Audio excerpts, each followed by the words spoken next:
বিএনপির চেয়ারপারসন খালেদা জিয়ার নিরাপত্তা নিশ্চিতে বুলেট প্রুফ গাড়ি কেনা হচ্ছে বলে জানিয়েছেন দলটির সিনিয়র যুগ্ম মহাসচিব রুহুল কবির রিজভী। সকালে নয়াপল্টনে বিএনপির কেন্দ্রীয় কার্যালয়ে গণমাধ্যম কর্মীদের সঙ্গে আলাপকালে এই তথ্য জানিয়েছেন তিনি।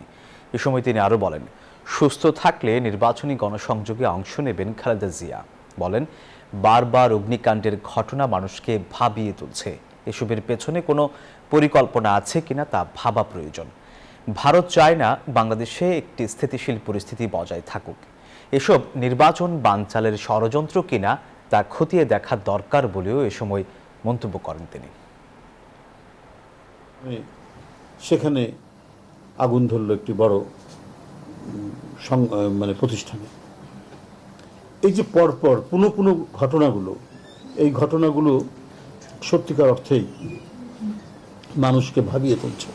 পরপর যখন হতে থাকবে তখন নিশ্চয়ই এই যে চেইন, ঘটনার যে চেইন, এই ঘটনার চেইন যখন আমরা দেখব তখন বুঝতে হবে এখানে কোনো কালো হাত কাজ করছে। বান্ডেল থাকলে প্রতি সেনমানিতে টাকা বাঁচবে। বিকাশ সেনমানি বান্ডেল কিনে জিতুন প্রতি লেনদেনে।